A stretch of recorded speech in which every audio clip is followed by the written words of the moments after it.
আসসালামু আলাইকুম বড় ভাই, শরীরটা ভালো? হেই বন্ধুরা, ওয়েলকাম ব্যাক। আইয়া পড়ছি আমি। কে তুমি? ওকে, বুঝছি, হয় নাই, আবার আবার আবার। সো হ্যালো ভাই ব্রাদার, ওয়েলকাম ব্যাক। এবার মিলছে, এবার মিলতে বলেন, শুরু করি। স্যার আপনি একটু বাইরে গিয়ে আবার ঢুকেন, আমরা আপনাকে দাঁড়ায় সম্মান করি। সো হ্যালো ভাই ব্রাদার, ওয়েলকাম ব্যাক। তো কেমন আছো তোমরা? ভাই রে ভাই, কে তুমি? বিশ্বাস করেন না রাসেল ভাই, এই খালাম্মা কোনোদিনও চিনে নাই আমার। সেই 2021 সালে আমি যখন আমার জীবনের প্রথম রোস্টিং ভিডিও বানাই, ঠিক তখনও এই খালাম্মা আমাকে বলেছিল কে তুমি? আর আজকে 2025 সাল, আজকে ওই খালাম্মা আমাকে চিন্তাছে না। বলেন তো ভাই, এটা কোনো কথা? দোষটা কি আমার না খালাম্মার? এটা কোনো কথা? ওয়েল, সো সবকিছু বাদ, এখন কাজের কথায় আসি। মহান আইলি কেন? খেলার নাম বাবাজি, আগে আপোষে ডাকলাম আইলি না।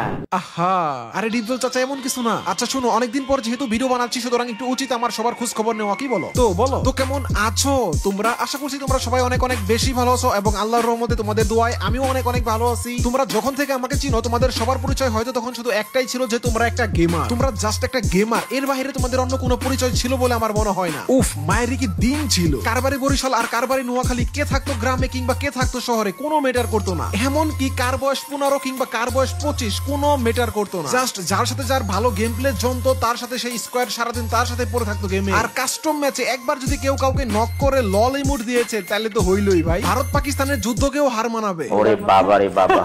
বিশ্বাস করেন না রাসেল ভাই, ভারত পাকিস্তানের যুদ্ধটাও এত ভয়াবহ না যতটা না ভয়াবহ অবস্থা হইতো শুধুমাত্র একটা লল ইমোট দেওয়ার কারণে। সেই সময়টা আমার জন্য ছিল একটা সোনালী সময়। কি না করছি আমি সেই সময়টা! ইস, কত জনরে কত ভাবে ভরছি, কত জনরে তো আবার পাছায় থাপ্পড় মেরে মার্কেট থেকে বের করে। সেই ফ্রি ফায়ার গেম কিন্তু এখনো আছে, এখনো কিন্তু অনেক মানুষ আছে যারা কিনা সারা রাত জেগে ফ্রি ফায়ার গেম খেলে।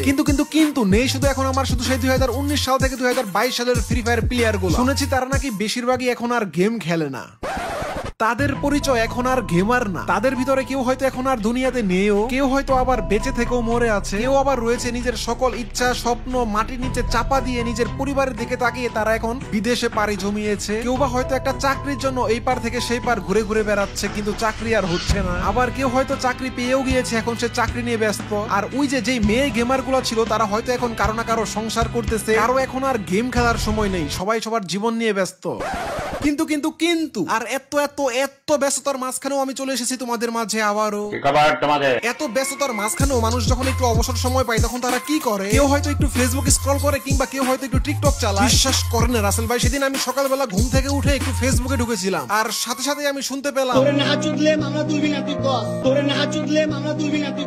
বলেন তো ভাই, এটা কোনো কাম হইল? ফেসবুকে লাইভে এসে কেমনে পারলো নিজের মায়ের নিয়ে এসব কথা বলতে? আহা, সমাজ কোথায় গিয়ে দাঁড়িয়েছে? সমাজ তো ধ্বংস হয়ে যাচ্ছে। সমাজ কতটা নষ্ট হলে এই কথা শুনতে হয়? এই অসভ্য প্রাণীদের কথা আমি ভুলে থাকতে চাই। কত সুন্দর একটা পরিবার ছিল, এরা মা ছেলে একসাথে কত জায়গায় ঘুরতে যেত। হঠাৎ বুঝলাম না এই মা ছেলের সংসারে কি এমন হইল? এর মতো একটা মহিলা ধর্ষণ মামলা আমাকে দিতে পারে? 50 বছরের একটা মহিলা আমাকে ধর্ষণ মামলা দিচ্ছে, তাকে কিভাবে ধর্ষণ হয়?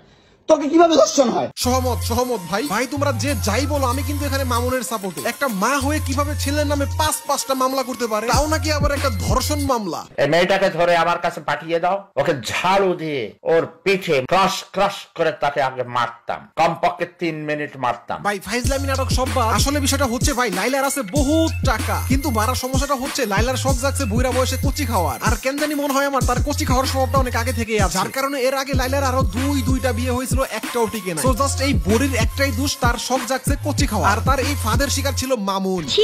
এভাবে প্রকাশ্যে কেউ কে এসব কথা বলে? এই টিকটকার লাইক স্টার মামুনের নাম হচ্ছে প্রিন্স মামুন। বেচারা যদিও বস্তিতে বসবাস করতো, কিন্তু তার শখ ছিল প্রিন্স হওয়ার। চলো মামুনের অতীত সম্পর্কে তোমাদেরকে হালকা একটু ধারণা দেই। এই পোলা আগে গ্রামের বিভিন্ন বিয়েতে গিয়ে নাচতো সামান্য কয়টা টাকার জন্য, আর পাশাপাশি করতো টিকটক। বেশ, খেলা তো ভাই এখান থেকেই শুরু। কোচি মামুন টিকটকে কোমর ধুলায় নাচতো, আর চোখে পড়ে গেল লাইলা। আমার তো কেন জানি মনে হয় লাইলা যখন প্রথম মামুনকে দেখেই লাইলার হয়ে গিয়েছিল ভাই। এরপর আর কি, বাংলা সিনেমার কমন কাহিনী, শুধুমাত্র একটু উল্টা। বাংলা সিনেমাতে আমরা ঠিক যা দেখতাম, নায়িকা থাকতো অনেক বড় লোক, নায়ক থাকতো গরিব, ঠিক সেম কাহিনীটা এই লাইলা মামুনের সিনেমাতেও হয়েছে। যেই সিনেমাতে লাইলা হচ্ছে অনেক বড় লোক আর মামুন হচ্ছে ফকির নিচু। ব্যাস, এরপর আর কি, জমে গেল প্রেম। মামুন পড়ে গেল এমন একটা মেয়ের প্রেমে যে কিনা তার মায়ের থেকেও বড়। এইদিকে মামুন আর তার মায়ের ধান্দা ছিল লাইলাকে পটিয়ে তার টাকা পয়সা সম্পদ ভোগ করে এরপর লাইলাকে ছেড়ে দেওয়া। আর অন্যদিকে ভুস্কি মার্কা মহিলা লাইলার, তার ইচ্ছা ছিল শুধুমাত্র একটা কোচি ছেলে খাওয়া। ভাই আমি বুঝি না, মানুষ কত বড় বকচুদ হলে নিজের মায়ের থেকেও বয়সে বড় তার সাথে প্রেম করে। আর এই লজ্জাহীন লাইলার কথা কি বলবো ভাই, ইতিহাসে এমন কোন স্টোরি আছে নাকি নাকি আমি জানিই না। এই জন্যই ভাই আমি আমার সেই পুরাতন ভিডিওগুলোতে সবসময় বলতাম যে ভাই পোলিও টিকা অনেক বেশি ইম্পর্টেন্ট। এই ভিডিওটা যারা যারা দেখতেছেন, আপনার যদি মনে হয় যে আপনার বাবা মা আপনাকে ছোটবেলায় পোলিও টিকা খাওয়ায় না, বিশ্বাস করেন রাসেল ভাই, আসলে এমন যদি হয় তাহলে বাংলাদেশের নেক্সট বকচোদ আপনি হতে যাচ্ছেন।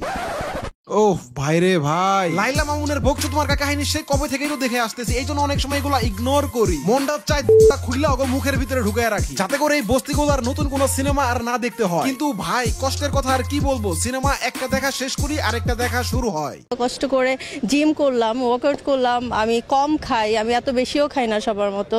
সো আমি যদি আমার ফিগারটাই না দেখাতে পারি তাহলে তো এটা কেমন না, এত কষ্ট করে লাভ কি? ভাইরে ভাই, আপনি যাই কোন আর তাই কোন, কথাটা কিন্তু আমার চরম ভালো লাগে। এত লুকোচুরি না করে ডাইরেক্ট পরিচয় দিয়ে দিছে। আপনি যাই ভাবেন না কেন ভাই, এটা বলতে বাধ্য যে মেয়েটার অনেক সাহস আছে। আসলেই কিন্তু সাহস অনেক বড়, হ্যাঁ অনেক বড়। অনেকদিন পর যেহেতু ভিডিও বানাচ্ছি, বিশ্বাস করেন রাসেল ভাই মাথায় কিচ্ছু আসতেছে না। আর এইদিকে আপনারা যারা আমার সাবস্ক্রাইবার আছেন তারা তো আমার পিছনে উঠে পড়ে লাগছে। এত বছর ধরে এত চেষ্টা করলাম নিজেকে লুকায় রাখার, আর পারলাম না ভাই। বিশ্বাস করেন অনেক চেষ্টা করছি, তো এই জন্য আমিও চেষ্টা করতেছিলাম একটা ভরাভরি ভিডিও নিয়ে আসার জন্য, বাট পারতেছিলাম না। আমার অনেক অনেক খুব ইচ্ছা ছিল যে আমি অনেক সুন্দর একটা কামব্যাক করব, যে কামব্যাক দেখে সবাই সারপ্রাইজ হয়ে যাবে, কিন্তু সেটার কিছুই হয় নাই। কেন জানেন? আজ মানে যখন আমি ভিডিওটা বানাচ্ছি ঠিক আজকে ঠিক রাত 12টায় আমি টিকটকে ঢুকি, আর কেন জানি আমার সামনে এই ভিডিওটা চলে আসে।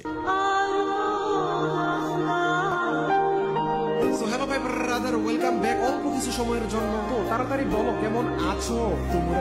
আশা করতেছি তোমরা সবাই অনেক অনেক অনেক ভালো আছো। কি ভাবতেছেন টিকটকের এই ভিডিওতে আমার প্রশংসা করেছে এই জন্য আমি ভিডিও বানাচ্ছি আজকে? এমন কিছুই না। আমি যখন এই ভিডিওটার কমেন্ট বক্সে যাই, কমেন্ট বক্সটা দেখার পর আমার চোখ দিয়ে একাই পানি চলে আসে। দ্যাটস ইট, আমি আর কিছুই ভাবিনি। একদম সোজা আমি বেড থেকে আমি টেবিলে এসে পড়েছি, এবং আমি আপনাদের কমেন্ট দেখে এতটাই ইমোশনাল হয়েছি যে আমি আর কিছুই ভাবি। আমি এটা বিন্দু পরিমাণের জন্য ভাবিনি যে আমার মাথায় কোনো কন্টেন্ট রেডি নাই, আমার কোনো স্ক্রিপ্ট নাই। আমার মাথায় শুধু এসেছে মানুষ আমাকে এত চাইতেছে, আমি কেন আসতেছি না। এত মানুষ আমাকে চাচ্ছে, কালকে যদি আমি মরে যাই তাহলে কি হবে? তো এই জন্য আমি আর দেরি করি নাই। কিসের কামব্যাকের মায়ের বা, আমার মাথায় যা আসছে আমি ভিডিওতে তাই বলছি। এন্ড এখন বাজে হচ্ছে রাত 4টা, এখন আমি এডিট করব এবং আমি সকালে ভিডিওটা আপলোড করব। সো আর বেশি কথা না বলে নিজের প্যান্টের নিচ থেকে হাতটা বের করে ভিডিওতে একটা লাইক মারো, কমেন্ট করে জানাও কেমন লাগলো। সো আজকের ভিডিও এই পর্যন্তই, দেখা হচ্ছে পরবর্তী কোনো ভিডিওতে। সে পর্যন্ত সবাই ভালো থাকবেন, সুস্থ থাকবেন, টাটা, আল্লাহ হাফেজ।